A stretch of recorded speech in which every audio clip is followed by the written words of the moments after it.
Shalom, selamat pagi, selamat berjumpa kembali dalam Sapaan Gembala pagi hari ini bersama saya, Pendeta Muda Timotius Triyono dari Gereja Baptis Indonesia Jati Bening, PPIN Karawang.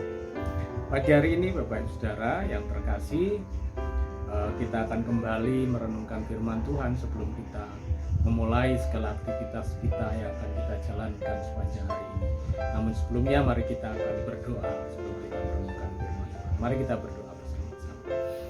Bapa di surga, kami mengucap syukur kepadamu ya Tuhan, karena Engkau yang begitu baik dan luar biasa senantiasa menyertai kami, menolong, memberkati kami dan memelihara hidup kami.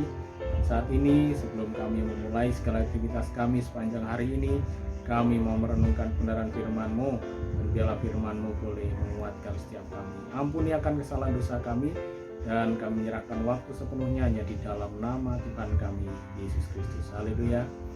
Amin. Pagi hari ini kita akan merenungkan bersama-sama bagaimana bahwa rancangan Tuhan itu adalah untuk kebaikan kita. Ada istilah yang dipakai oleh orang ketika ada segala sesuatu yang terjadi, yang sudah terjadi atau sudah terlanjur terjadi, tidak bisa diulang, tidak bisa diperbaiki. Orang seringkali mengatakan nasi sudah menjadi bubur. Nasi sudah menjadi bubur, artinya segala sesuatu yang terjadi sudah tidak bisa diulang lagi, tidak bisa diperbaiki lagi. Nah, kita akan melihat Bapak Ibu Saudara pagi hari ini dalam Alkitab kita membaca dalam Kejadian pasal 45. Kita baca satu ayat yang ke-5. Kejadian pasal 45 ayat yang ke-5. Firman Tuhan mengatakan, "Tetapi sekarang janganlah bersusah hati dan janganlah menyesali diri, karena kamu menjual aku ke sini, sebab untuk memelihara kehidupanlah Allah menyuruh aku mendahului kamu."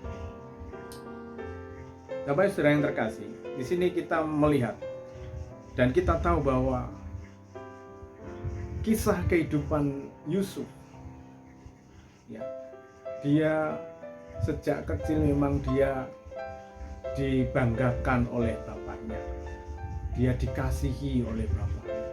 Tetapi itu kemudian menimbulkan iri hati buat saudara-saudaranya. Kemudian akhirnya dia dibuang ke sumur, dan akhirnya dia dijual, dan akhirnya kemudian dia menjadi pelayan di Mesir. Dan dalam kerjanya sebagai pelayan, dia difitnah dan akhirnya masuk penjara. Dan dia mengalami banyak hal yang pahit dalam hidupnya. Namun akhirnya dia menjadi seseorang yang berkuasa di tanah Mesir. Nah, ketika saudara-saudaranya pada saat itu datang dan mendapatkan Yusuf, gitu ya, mereka takut, mereka gemetar, karena mereka sangka bahwa pasti mereka akan mendapat pembalasan dari Yusuf. Tetapi Yusuf ini luar biasa Bapak Ibu Saudara. Dia mengatakan kepada saudara-saudaranya. Di sini dikatakan, ya, ayat yang ke-4 bagian terakhir dikatakan, "Akulah Yusuf, saudaramu yang kamu jual ke Mesir. Tetapi sekarang janganlah bersusah hati dan janganlah menyesali diri karena kamu menjual aku ke sini." Yusuf memberitahukan kepada saudara-saudaranya, jangan bersusah hati dengan apa yang sudah terjadi. Ya, mungkin dulu engkau merencanakan kejahatan untuk aku, engkau membenci aku, dan akhirnya engkau menjual aku dan aku sampai ada di sini. Mungkin secara manusia Yusuf mungkin sakit hati, tetapi ketika dia mengalami kuasa Tuhan, dia mengalami hidup bersama-sama dengan Tuhan, baik ketika di dalam rumah Potifar, kemudian ketika dia di penjara, dia mengalami mujizat-mujizat yang luar biasa. Dan akhirnya dia bisa berkata, Sebab untuk memelihara kehidupanlah Allah menyuruh aku mendahului kamu. Jadi Yusuf mengetahui, Yusuf menganggap bahwa semua hal yang terjadi dalam kehidupannya itu bukan semata-mata karena perbuatan saudara yang tidak baik, tetapi karena Allah merencanakan sesuatu yang besar.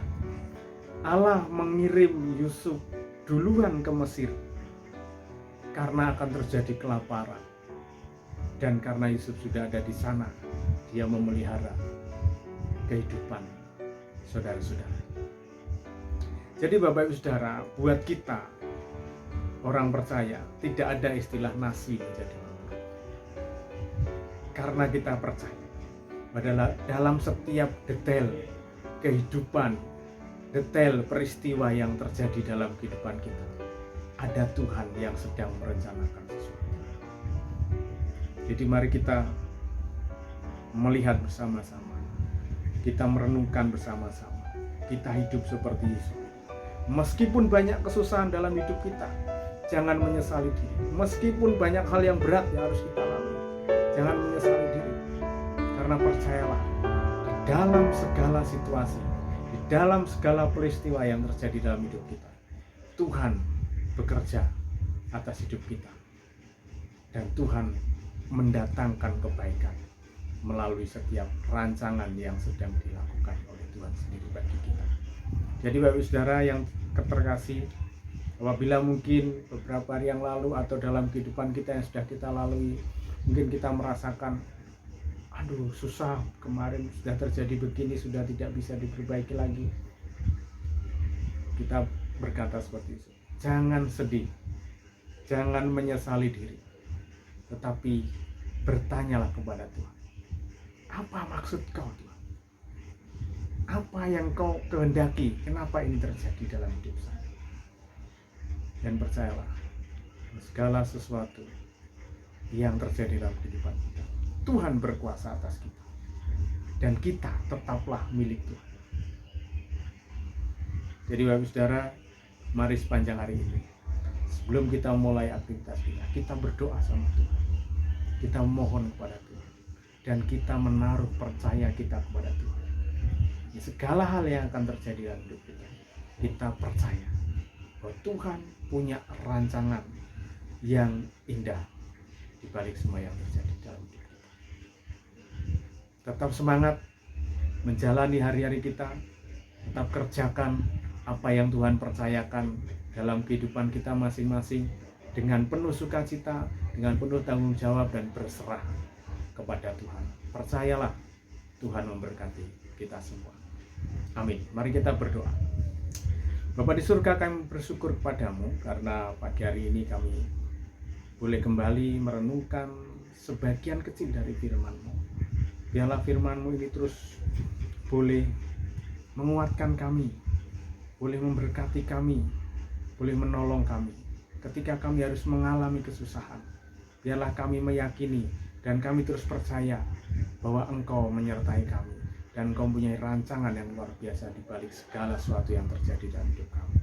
Ampuni atas kesalahan dosa kami, dan biarlah kami menyerahkan sepanjang hari ini apapun yang kami kerjakan.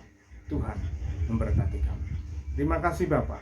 Inilah doa kami, ucapan syukur kami dan permohonan kami yang kami naikkan di dalam nama Tuhan kami Yesus Kristus. Haleluya. Amin. Terima kasih Bapak Saudara yang terkasih. Selamat beraktivitas. Tuhan memberkati kita semua.